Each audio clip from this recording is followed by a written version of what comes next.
Hello and welcome, देख रहे हैं एडवांस फिजिक्स एकेडमी। आज का टॉपिक है पैरेलल प्लेट कैपेसिटर। ओके, तो ये पैरेलल प्लेट कैपेसिटर 2026 सीबीएसई वालों के लिए कंफर्म क्वेश्चन है और आप देख रहे हैं 3 मिनट में 3 मार्क्स का कंफर्मेशन वीडियो। ये बहुत ही इंपॉर्टेंट वीडियो है।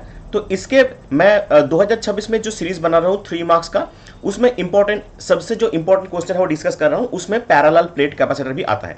चलिए तो शुरू करते हैं आज का टॉपिक, पैरेलल प्लेट कैपेसिटर में कैपेसिटेंस निकालना। देखिए, ये जो पैरेलल प्लेट कैपेसिटर है, पहले इसको डिस्कस कर दूं मैं।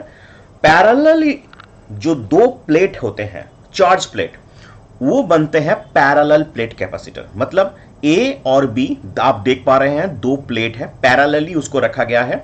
इसमें प्लस जो क्यू चार्ज है, दूसरे में माइनस क्यू चार्ज है, और दोनों प्लेट का डिफरेंस जो है उसमें स्मॉल डी द्वारा डिनोट किया गया है। और ये जो है पॉजिटिव से नेगेटिव की तरफ किया है, ये direction of the electric field lines दिखा रहा है। और ये जो पोटेंशियल भी है, यहां पर आप देख पा रहे हैं इन दोनों के प्लेट का पोटेंशियल डिफरेंस क्या है, भी। तो इसमें इलेक्ट्रिक फील्ड, ये देखिए दो चीज यहां पर आते हैं बहुत इंपॉर्टेंट। एक तो ये दोनों प्लेट के बीच में अगर एआर हुआ तो उसका फॉर्मूला, उसका कैपेसिटेंस का फॉर्मूला क्या हुआ, या फिर उन दोनों प्लेट के बीच में अगर डाइलेक्ट्रिक कांस्टेंट को रख दें तो क्या होगा। ये दो ही क्वेश्चन आता है, इसके अलावा कुछ नहीं आता।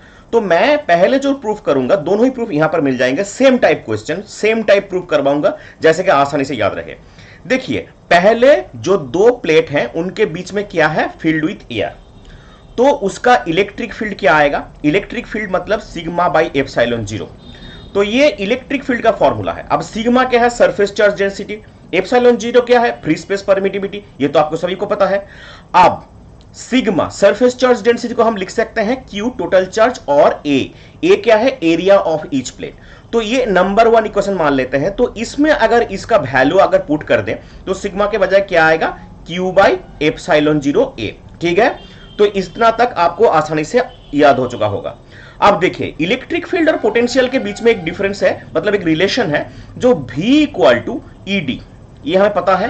तो यहां से अगर E का वैल्यू निकाले तो V बाई डी आएगा। तो ये E की बजाय हम V बाई डी लिखेंगे। E is the electric field and V is the potential. तो E की बजाय हम लोग क्या पुट करेंगे, V बाई डी।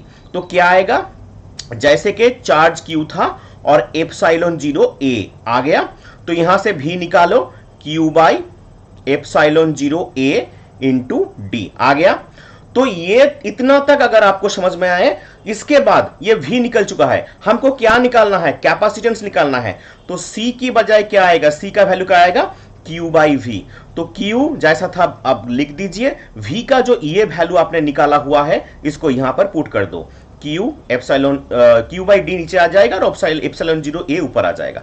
तो यहां पर Q कट जा रहा है, तो C का फॉर्मूला निकल के क्या आएगा, C equal to epsilon zero A by D. यही था कैपेसिटेंस का निकालने का फॉर्मूला।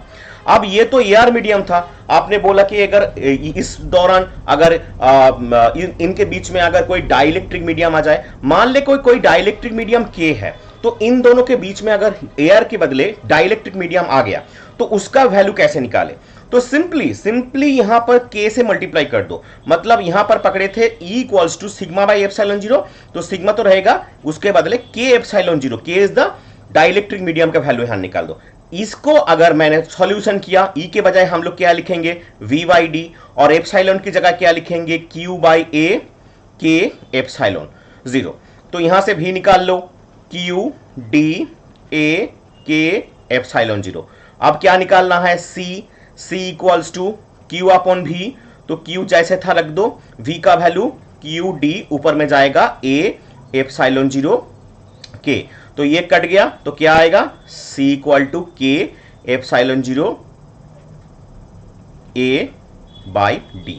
ये सिर्फ K का वैल्यू यहां इन दोनों के बीच में, देखिए दोनों इक्वेशन के बीच में सिर्फ क्या अंतर है, K।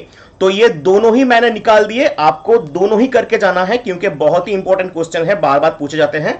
ये दोनों वैल्यू आपको देखना है, इसको याद रखना है। ये मैंने एक ही तरह के दो प्रूफ करवा दिए। अगर ये प्रूफ अच्छा लगे, और ये बहुत ही इंपॉर्टेंट है 2026 वालों के लिए, अगर ये प्रूफ अच्छा लगे तो लाइक और सब्सक्राइब कर दो और दोस्तों के साथ शेयर कर दो। ठीक है, और ये लगातार चलता रहेगा 2026 का सीबीएसई तक। और न्यूमेरिकल का वीडियो अगर नहीं देखें तो एंड स्क्रीन पर देख लीजिए, यहां से फिजिक्स का हर एक चैप्टर का न्यूमेरिकल मिल जाएगा।